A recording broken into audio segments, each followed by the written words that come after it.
Amém? Mateus, capítulo 3.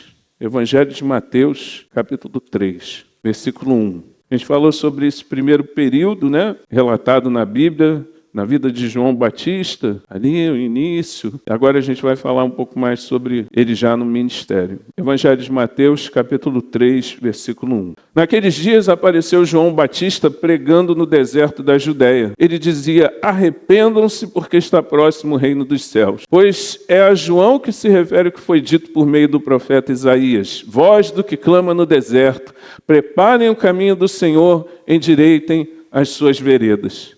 João usava uma roupa feita de pelos de camelo e um cinto de couro. O seu alimento eram gafanhotos e mel silvestre.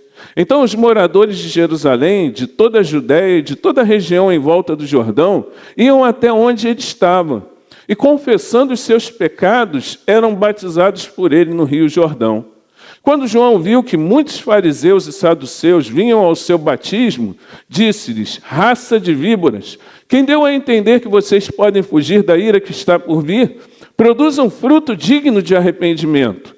Não pensem que podem dizer uns aos outros: temos por pai Abraão, porque eu afirmo a vocês que Deus pode fazer com que destas pedras surjam filhos a Abraão. E o machado já está posto à raiz das árvores. Portanto, toda árvore que não produz bom fruto é cortada e lançada ao fogo.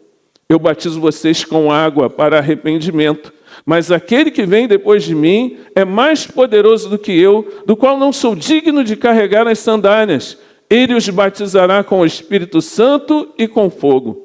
Ele tem a pá em suas mãos, limpará a sua eira e recolherá o seu trigo no celeiro, porém queimará a palha num fogo que nunca se apaga. Por esse tempo, Jesus foi da Galiléia para o rio Jordão, a fim de que João o batizasse. João, porém, quis convencê-lo a mudar de ideia, dizendo: eu é que preciso ser batizado por você, e é você que vem a mim? Mas Jesus respondeu: deixe por enquanto, porque assim nos convém cumprir toda a justiça. Então ele concordou. Depois de batizado, Jesus logo saiu da água, e eis que os céus se abriram, e ele viu o Espírito de Deus descendo como pomba vindo sobre ele. E eis que uma voz dos céus dizia: este é o meu Filho amado, em quem me agrado. Então João foi esse grande profeta que surgiu depois de 400 anos de silêncio, e que veio para preparar o caminho para a chegada do Messias. O período em que ele profetiza, o período em que ele se levanta no deserto, é um período de grande instabilidade política e religiosa. Mas Deus, meu irmão, Deus ele faz a sua obra conforme Ele quer, na hora que Ele quer, amém? E aquele tempo, então, que era um tempo terrível, um tempo de instabilidade, se tornou um tempo de salvação, um tempo de avivamento. Às vezes você olha e pensa: poxa, o momento está ruim, a situação está precária, na minha família está acontecendo isso, mas Deus pode transformar essa situação numa situação de salvação, pode operar um milagre na sua família. Ele é o Deus de milagre, Ele é um Deus que aviva, Ele é um Deus que transforma. A mensagem de João era clara: se arrependa dos seus pecados. Não era mais tempo de sacrifício, de cumprir leis religiosas apenas, era tempo de arrependimento. Era tempo de conversão verdadeira. Hoje em dia a gente vê muitas mensagens diluídas sendo pregadas nas igrejas, e pouco se fala de arrependimento de pecados, pouco se fala de confissão e arrependimento de pecados, mas essa é a mensagem que salva. Essa é a mensagem que liberta. Para ser salvo por Jesus Cristo, você precisa se arrepender dos seus pecados, você precisa mudar de vida, você precisa ser transformado pelo poder de Deus para receber a vida eterna. Essa é a mensagem que salva o pecador.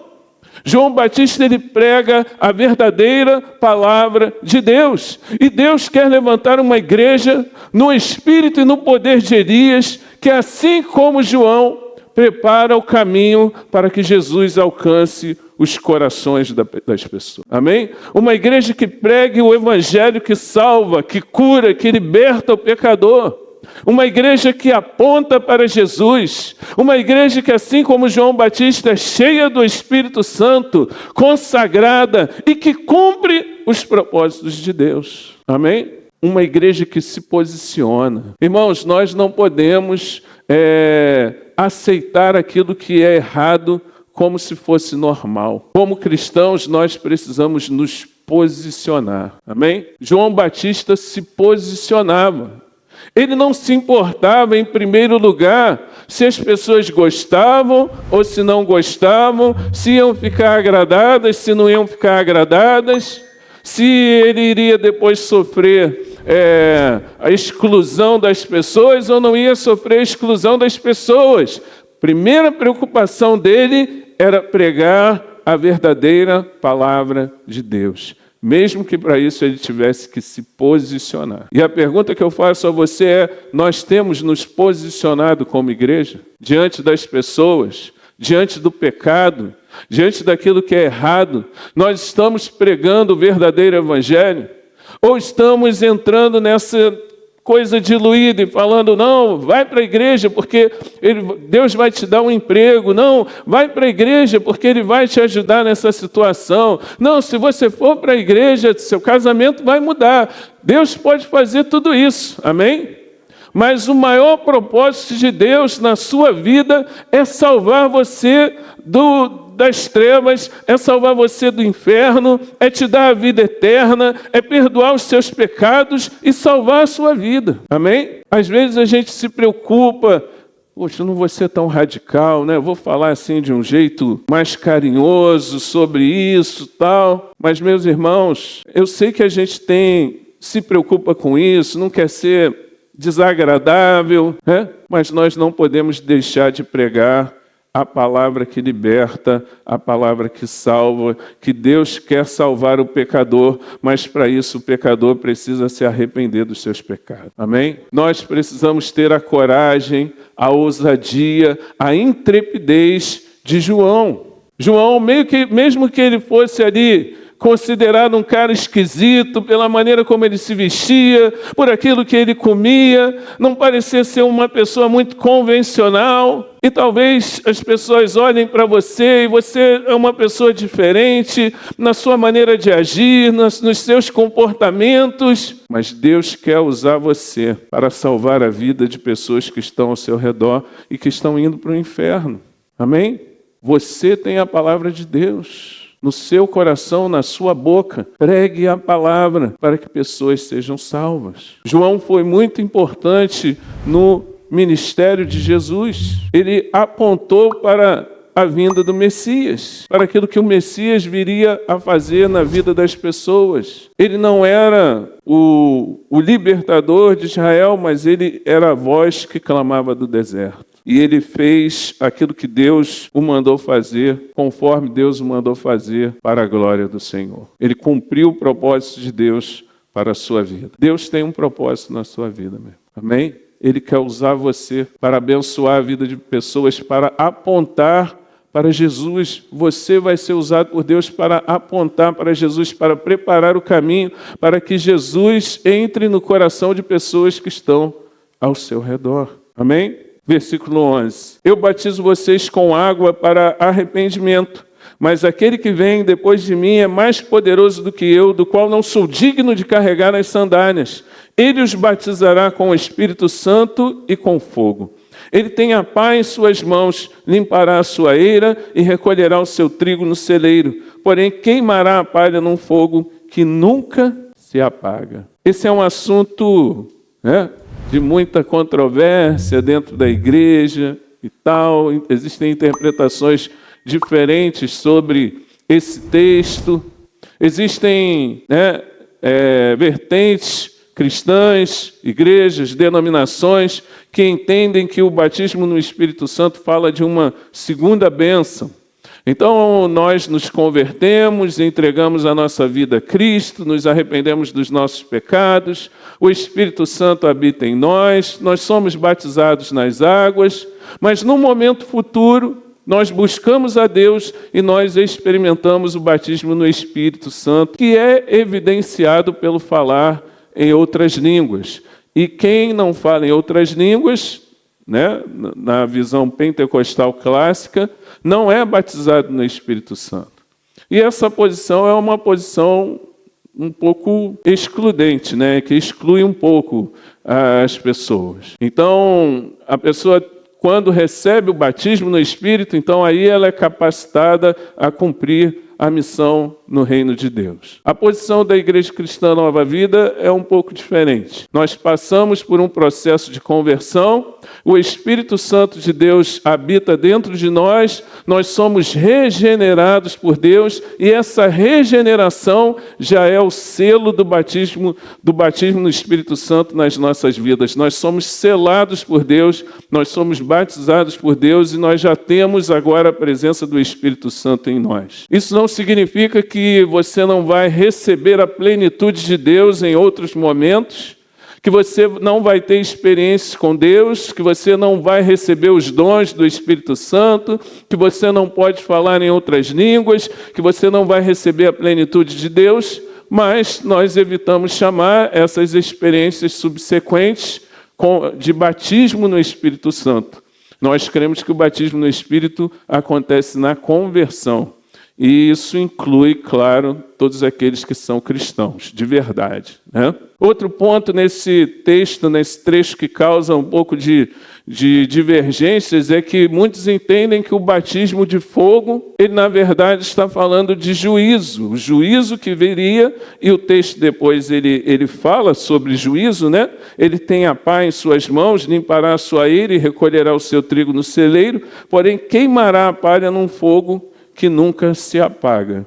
Então, existem muitos que compreendem que o batismo de fogo fala de juízo, na verdade, e já outros entendem que o batismo no Espírito, quando o texto fala batismo com o Espírito Santo e com fogo, está falando de um mesmo evento e que esse fogo, então, seria o fogo do Espírito de Deus, seria um fogo purificador das nossas vidas, seria uma chama acesa nos nossos corações. Irmãos, independente de qualquer coisa, se você é cristão, o fogo do Espírito Santo vai arder na sua vida, santificando você, fortalecendo a sua fé e purificando a sua vida espiritual. Mas se você for ímpio, o fogo que vem de Deus certamente será um fogo consumidor na sua vida. Então, o que vai fazer diferença é se você é crente ou se você não é crente.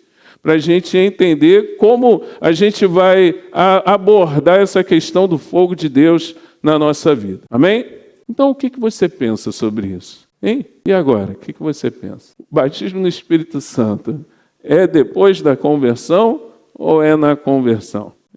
Amém, glória a Deus. Independente de qualquer coisa, que o Espírito de Deus possa encher você do poder do Espírito Santo. Amém? Seja cheio do Espírito Santo, porque isso é uma ordem de Deus. Não vos embriagueis com vinho no qual há dissolução, mas enchei-vos do Espírito. Se você vai chamar de batismo ou não vai chamar de batismo, eu não estou preocupado. Eu quero que a igreja seja cheia do Espírito Santo. Amém? Se vai acontecer na hora da sua conversão, ou se vai acontecer depois da sua conversão, eu não quero saber. Eu quero que você busque o Espírito de Deus, para que você tenha uma vida como a de João Batista, em que você cumpra os planos de Deus, que você cumpra os propósitos de Deus, que você seja usado, que você seja cheio do Espírito Santo, que você tenha coragem para anunciar com intrepidez a palavra de Deus. Amém? Essa é a vontade de Deus para a sua vida. Que você seja, então, uma pessoa como João. Pare e pense nisso. Será que eu tenho sido uma pessoa ousada na pregação do Evangelho? Será que eu tenho ficado com medo de falar a verdade para as pessoas ao meu redor? Deus quer usar a sua vida. Deus quer usar você para preparar o caminho para que Jesus possa entrar no coração das pessoas ao seu redor. Talvez você tenha que ser mais duro, mais incisivo com algumas pessoas e falar, olha, se você não entregar a sua vida a Cristo, você vai para o inferno. Você precisa mudar a sua vida. Deus quer transformar a sua vida, quer tornar você um filho de Deus. Talvez você tenha que ser mais incisivo, né? E não fique com medo não, porque Deus é quem nos usa para fazer a sua obra, para cumprir a sua vontade. Amém? Glória a Deus. Vamos ficar em pé então.